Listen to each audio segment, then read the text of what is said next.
Matsimpana etineneny Ratovelo Jacqueline. Enao ainy ampingany famonjenao, hitananao akavanana manoanay ary famorampanahinao no mamalehibe ahy. Amen. Ivavaka isika. Ry Andriamanitra tomponay sy mpanjakanay eo, faly sy ravo tokoa ny fomampananay satria vao nisokatra ny masonay dia fahazavana lehibe no nasolonao lay aizy na vao nilalovanay. Rivotra madio no nomenao iainanay ary notafianao ery tanjaka sy fahasalamana ihany koa izahay ka afaka iondrika ampanajana eto ambany fahasoavanao. Iarahabanao ray, hidera sy ankalaza ary anome voninahitra ambony indrindra ho anao satria mendrika ny fahamasinanao sy ny fahalehibeazanao izany. Makasitraka indrindra anao zay tompo satria mbola nomenao koa zao fotoana izao hiatrehanay ny voninahitrao. Ivavahanay aminao ko ary koa andrenesanay ny afatrao ampianaranao anay sy anitsinao ny lalandisonay.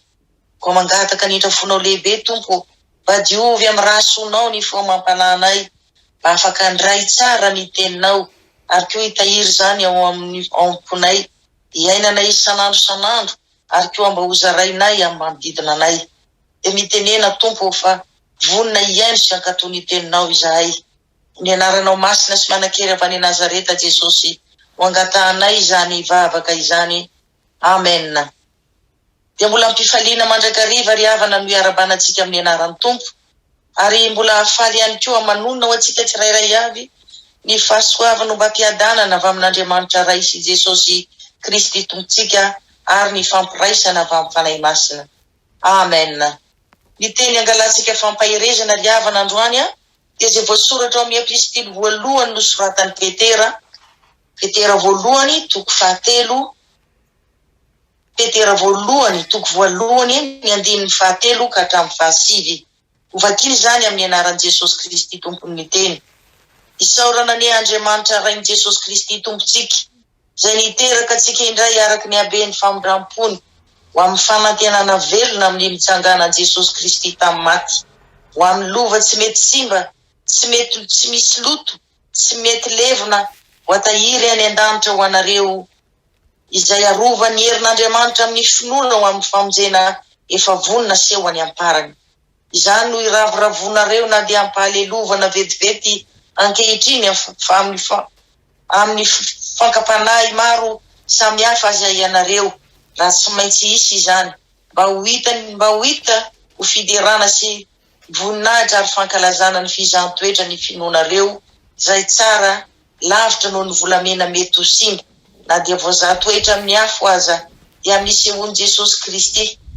Izay na dia tsy mbola hitanareo aza dia tianareo, ary na tsy hitanareo ankehitriny aza anefa satria inonareo dia iravoravonareo amin'ny fifaliana tsy azo tononona sady be voninahitra mandray ny antony ny finoanareo dia ny famonjen'ny fanahy. Amen. Zany andiny soratra masina izany indray ry havana no angalantsika fampahirezana amin'ity maraina ity. Petera lay apôstôlin'Andriamanitra izay nanoratra izao fampahirezana izao ho an'ireo mpivahiny izay monina ny ampielezana dia anisan'ny apôstôly malaza tokoa. Tamin'ny fotoan'androny tokoa mantsy raha namitany Jesosy hoe ataonareo iza moa izao, dia Petera rery no namaly hoe ianao lay Kristy zanak'Andriamanitra velona. Ary tamin'izay Jesosy no nanova ny anarany, ko raha Simona teo aloha dia lasa niova ho Petera. Petera moa dia midika hoe vato, ary eo ambonin'izany vato lampy zany hoy Jesosy no anorenako ny fiangonako.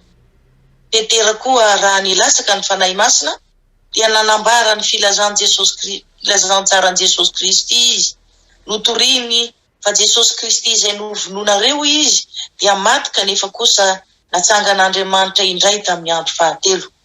Ary taty aoriana moa dia Petera mihitsy no voatendry hitarika ny fiangonana, ary dia maro be tokoa ny olona niova fo tamin'ny fitoriana izay nataony, kanefa tsy mba nirere zany izy fa dia nanetry tena tanteraka tokoa.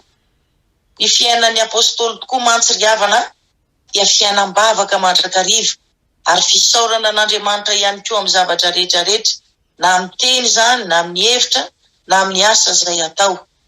Eto Petera dia isaotra an'Andriamanitra hoe isaorana ny Andriamanitra rain Jesosy Kristy tompontsika.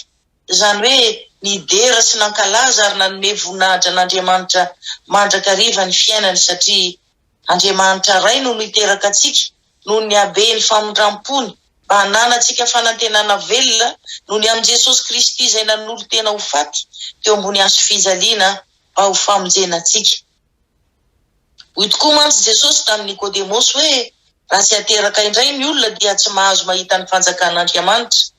Ary dia izany no nampatsahivan'ny Petera eto hoe efa nateraka indray isika ary ny vidy lafy dia lafy nalohan'i Jesosy Kristy tamin'izany fahaterahantsika vaovao izany dia nahafatesan'i Jesosy Kristy teo ambony hazo fijaliana ary koa ny nitsanganany tamin'ny maty tamin'ny andro fahatelo.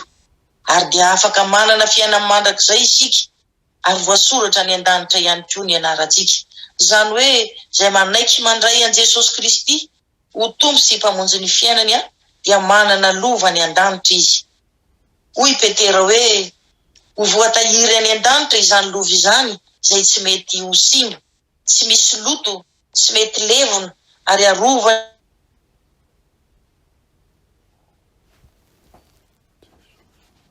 tena efa vonona azy eo any amparany any. Tena fiarovana mafy antsika tokoa ry havana ny finoana. Hoy tokoa mantsy Paoly eo amin'ny Efesianina 4:9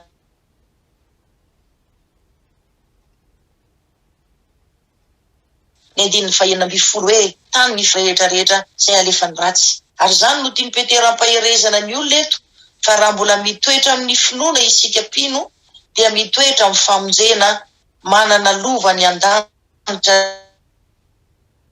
ary izany finoana izany no iarovana antsika. Tsapantsika tsara tokoa ry havana fa tena fanolora tena lehibe tokoa anie no nanekeny Jesosy Kristy hitondra ilay fahoriana sy fangiriforiana faratampony. Eny fa na hatramin'ny fahafatesana teo ambony hazo fijaliana mihitsy azy mba hamonjena antsika tsirairay avy. Kanefa inona no mba navalitsika azy ho setriny izany fitiavana sy roa amantany izany? Samy isika mandiny tena ry havana eo anatrehany izany. Fa raha i Petera kosa, izy dia natsiaro isanandro ilay fotoana nandavany an Jesosy Kristy ary nanenenany isanandro koa izany teo amin'ny androm-piainany. Enina dia tena mpanaovana ny asa fanompona azy izy, tsy nitsahatra tokoa ny fona, ny bebaka ary nangataka famondram-po tamin'Andriamanitra. Tsy nitsahatra ihany koa izy isaotra an'Andriamanitra satria mahatsiaro tena ho mpanota tokoa, mahatsiaro ho tsinotsinona, tsy mendrika akory, kanefa dia nafoy an Jesosy Kristy lay niaritra tamin'ny mafy mba hamonjena antsika rehetra. Izany koa ry havana no tian'Andriamanitra mba hianarantsika rehetra ankehitriny. Tiany mba ho tsarovatsika foana koa ny fialantsika tamin'Andriamanitra.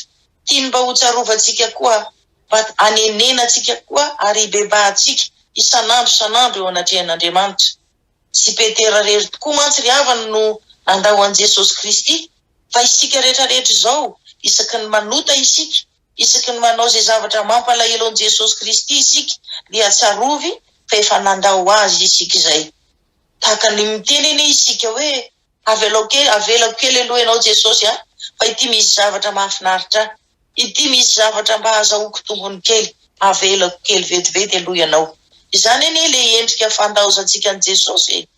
Ary mampalahelo fa mety tsy tandritandritsika akory angamba, fa raha isaina angamba izany fotoana nandaozantsika an Jesosy Kristy izany dia mety maro tsy voaisa intsony satria be dehibe loatra ny fankapanahy, be dehibe ny mena amin'ny ravoravo izay miseho ny fiainantsika, izay mifanohitra tanteraka amin'ny sitrapon'Andriamanitra. Fizany toetra alefan'Andriamanitra eo amin'ny fiainantsika ireny ahitany hoe tena mahafikotra tsara aminy be isika sa mora lavo ka mandao azy matetika. Eo amin'ny 9:9 ka hatramin'ny 10 indray dia milaza Petera fa ilay famonjenantsika avy amin'ny finoana no tokony ravoravon'ireo olona izay nampahireziny ireto. Izany hoe tena tokony hifaly amin'ny fifaliana faratampony mihitsy ireo olona ireo. Ary izany koa ny voalazan'i Paoly ao amin'ny Filipianina 4:4 ny 5:4 hoe mifalia mandrakariva ao amin'ny tompo, hoy izaho indray hoe mifalia. Be dehibe tokoa ry havana ny zavatra mety hahafaly antsika eo amin'ny andavanandrom-piainantsika, fa ny an'i Petera kosa ny azy ny antom-pifaliany voalohany indrindra dia ilay famonjena Andriamanitra antsika, famonjena izay tsy miova, famonjena tsy azo ozongozonina ihany koa. Fifaliana koa no ilay lova izay tehirizina ho antsika any an-danitra any mba ho vantanitsika. Ary izany indrindra nampahirezany Petera ireto olona izay monina ny ampielezana noho ny fanenjehana azy ireto. Mba tia ireo iravoravo mandrakariva. Enina dia ampahalelovana vetivetika azy amin'ireo karazana sedra izay miseho amin'ny fiainana, satria raha tsy matanjaka tokoa ny ara-panahin'izy ireo dia mety ala amin'ny finoanan'Andriamanitra izy. Tokony ho raisitsika ho fampahirezana ho antsika koa izany ry havana. Izany fampahirezana nentin'ny Petera ho an'ireto olona voahenjika ireto, satria na isika koa aza nge dia mety mbola andalo izany fanenjehana izany, mety mbola andalo fahoriana sedra maro isan-karazany eo amin'ny fiainantsika. Noho izany tokony hijoro mandrakariva amin'ny finoantsika an'Andriamanitra isika. Tokony ho faly sy ho ravo foana ihany koa, ka tsy ho kivy na atahotra, satria tsy maintsy ho avy ilay fotoana izay andraisantsika ilay lova ratsy izay. Koa ninona zavatra miseho amin'ny fiainantsika dia aza adino ny tenin'ny Paoly hoe atao fifaliana avokoa, enina dia hiara-ny fizahan-toetra mahamay isan-karazany aza ianareo. Ravoravo mandrakariva amin'ny fifaliana, tsy azo tononona sady be voninahitra. Mandray ny antony ny finoantsika dia famonjena ny fanahy. Ny voninahitra dia ho an'Andriamanitra irery ihany, fa ny famonjena amin'ny finoana kosa dia ho antsika tsirairay avy. Amen. Ivavaka isika. Mankatsitraka indrindra Jesosy mbola nampandrenesinao anay indray androany ny fampahirezana be dia be nataon'ny Petera apôstolinao tamin'ireto vahiny nenjehana ary niara ny fizahan-toetra maro teo amin'ny fiainana. Tsapanay tokoa mantsy Jesosy fa matahotra ianao, sao izay koa eo anatrehan'izao fahasarotam-piainana izao dia ho mora resy ny fankapanahy, mora ho resy ny mena amin'ny ravoravo misy eo anoloananay, dia ho adinonay. Eny mety tsy fantatray mihitsy akory aza, fa izahay anie Jesosy raha tsy ateraka indray dia tsy mahazo manahita ny fanjakan'Andriamanitra. Raha tsy manaiky mandray an Jesosy Kristy ho tompo sy mpamonjy ny fiainanay izahay, dia tsy mba hanana lova ny an-danitra an'izany. Lova tsy mety simba, tsy mety ho levona, ary lova ny herin'Andriamanitra amin'ny finoana ho amin'ny famonjena. Mangorohoro ny foamam-panahinay tompo eo anatrehan'izany fahamarinanao izany, izay no hamaivaninay, ataonao itsinotsinona mihitsy aza, ka nahafitanay nandao sy nahafoy anao tanteraka Jesosy tamin'ny zavatra ny tany izay mora levona sy mora lo, izay nitondra anay any amin'ny fahaverezana. Tena mbola marefy dia marefy tokoa mantsy Jesosy ny finoana ianao, anika mora matahotra izahay, mora kivy, tsy mahafikotra tanteraka aminao, dia mora lavo ka mandao anao Jesosy malala. Izany no ifonanay aminao ankehitriny Tompo, mandrafo aminay, dia mamelà ny elokay. Aza aoka Jesosy mba ho ampitombo ny finoanay ianao amin'ny alalan'ny fanahy masonao, izay inona indrindra ihany koa fa hanokatra ny masom-panahinay, ka hitari-dalana anay amin'ny lalan'ny fahamarinanao. Iaro anay koa ianao amin'ny fankapanahy maro isan-karazany, ahafahanay manatanteraka ny sitraponao rehetra, mba ahafahanay misitraka ilay lova izay efa tehirizon'Andriamanitra ny an-danitra any ho vantaninay rahatry izay. Amen. Raiso ny tso-dranomasina avy amin'Andriamanitra raitsika. Hoy ny Tompo amintsika tsirairay avy androany hoe, aza matahotra ianareo fa omba nareo aho, ary aza merikerika foana fa izao no Andriamanitrareo. Mampahery ianareo aho sady mamonjy ianareo. Eny, hitantana anareo amin'ny tanana kavanan'ny fahamarinako aho, ary hitahiry ilay lova tsy mety simba sy tsy mety levona ho anareo any an-danitra any aho, ka ho vantaninareo rahatry izay.